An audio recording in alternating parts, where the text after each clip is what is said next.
তারা নানানভাবে নানান পন্থায় ফিরে আসার চক্রান্ত করছে। আওয়ামী লীগ যদি ফিরে আসে তাহলে বাংলাদেশে আবারও ফ্যাসিবাদ ফিরে আসবে।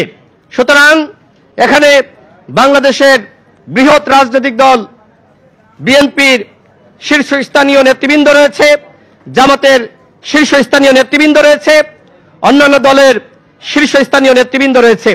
সবার প্রতি গণ অধিকার পরিষদের পক্ষ থেকে উদাত্ত আহ্বান যে আসুন আমরা এক থাকি। আমাদের মতপার্থক্য থাকতে পারে, আমাদের রাজনৈতিক প্রতিযোগিতা থাকতে পারে, কিন্তু আমরা যদি ক্ষমতার দ্বন্দ্বে লিপ্ত হই, আমরা যদি একে অপরকে ঘায়েল করি, আমরা যদি হিংসা বিদ্বেষে লিপ্ত হই, তাহলে এই যে আবু সাঈদ, মুগ্ধ, ওয়াসিমরা জীবন দিল, নতুন বাংলাদেশের যে স্বপ্ন তারা দেখেছে, এই স্বপ্ন কিন্তু নস্যাৎ হয়ে যাবে। সুতরাং এক থাকার কোনো বিকল্প নাই। আমাদের দল গণ অধিকার পরিষদের পক্ষ থেকে জুলাই গণঅভ্যুত্থানের পরে আমরা যেটি বলেছিলাম, এই বাংলাদেশকে একটি সমৃদ্ধ উন্নত রাষ্ট্র হিসেবে গঠন করার জন্য জাতীয় সরকারের কোনো বিকল্প নাই। যেহেতু আগামী ফেব্রুয়ারি মাসে নির্বাচন হবে, সেই নির্বাচনের পরে আমরা রাজনৈতিক দলগুলো কিভাবে আমরা জাতীয় সরকারের আদলে সবাই রাষ্ট্র গঠনে ভূমিকা রাখতে পারি, সেজন্য আমাদের দল গণ অধিকার পরিষদের পক্ষ থেকে আমরা বিএনপি, জামাত সহ এখানে যে সকল রাজনৈতিক দলের নেতৃবৃন্দ উপস্থিত আছেন সবাইকে বিষয়টি ভাবার আহ্বান জানাচ্ছি, অনুরোধ জানাচ্ছি। সর্বশেষ বলতে চাই, সংগ্রামী সাথী বন্ধুগণ, গণ অধিকার পরিষদ এই বাংলাদেশে আন্দোলন সংগ্রামে কতটুকু ভূমিকা রেখেছে আপনারা সকলে জানেন। 18 সালের কোন সংস্কার আন্দোলন করতে গিয়ে আমাদের অসংখ্য নেতৃবৃন্দ তারা নির্যাতন নিপীড়নের শিকার হয়েছে।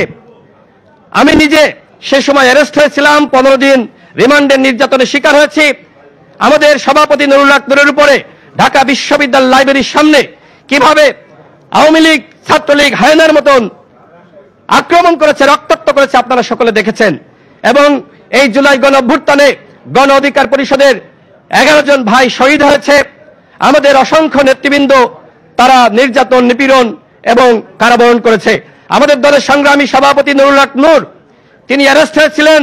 অ্যারেস্ট হওয়ার পরে যখন 10 দিন রিমান্ডের নির্যাতনের পরে তাকে কোর্টে তোলা হয়, তিনি সেই সময় ঘোষণা দিয়েছিলেন আওয়ামী সরকারের 90% পতন হয়ে গেছে, 10% ধাক্কা দাও। আজকে যারা প্রশ্ন তোলে এই জুলাই গণঅভ্যুত্থানে রাজনৈতিক দলগুলোর ভূমিকা নাই, আমি তাদের কাছে প্রশ্ন করছি, আমির খসরু মাহমুদ চৌধুরী, নুরুল হক নূর এবং মুজিবুর রহমান মঞ্জু, গোলাম পরর তারা কি কারণে কেন গ্রেপ্তার হয়েছিলেন? যদি ভূমিকা না থাকতো, যদি আন্দোলনের নেপথ্যে থেকে তারা কাজ না করতেন, তাহলে তাদেরকে কোনোভাবে গ্রেপ্তার করা হতো না।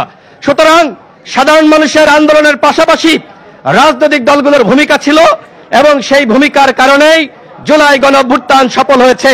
এখন আমাদের দায়িত্ব এই রাষ্ট্রকে নতুনভাবে গঠন করা, সংস্কার করা, বিচারের কার্যক্রম এগিয়ে নিয়ে যাওয়া এবং আগামী ফেব্রুয়ারি মাসে যে নির্বাচন হবে সেই নির্বাচনে আমাদের সকলকে, নির্বাচন কমিশন এবং সরকারকে সহযোগিতা করতে হবে। পতিত স্বৈরাচার হাসিনা দিল্লিতে বসে নির্বাচন বানচালের চক্রান্ত করছে। যদি ফেব্রুয়ারি মাসের নির্বাচন বানচাল হয়ে যায়, সেক্ষেত্রে এই বাংলাদেশে আবারও ফ্যাসিবাদ ফিরে আসবে। আমরা লক্ষ্য করছি নানানভাবে, নানান পন্থায় আবারও আরেকটি ফখরুদ্দিন, মঈনুদ্দিনের 11 সরকার গঠনের চক্রান্ত করছে। আমি বাংলাদেশে আর কখনোই ফ্যাসিবাদকে ফিরে আসতে দেওয়া যাবে না। এই জন্য বিএনপি, জামাত, গণ অধিকার পরিষদ, এবি পার্টি সহ বাংলাদেশের জাতীয় গুরুত্বপূর্ণ রাজনৈতিক দল এবং অন্যান্য রাজনৈতিক দল আমাদের সবাইকে একতাবদ্ধ থাকতে হবে। আপনাদের সবাইকে গণ অধিকার পরিষদের 4র্থ প্রতিষ্ঠা বার্ষিকীর শুভেচ্ছা জানিয়ে আমার বক্তব্য শেষ করছি। আল্লাহ হাফেজ, আসসালামু আলাইকুম।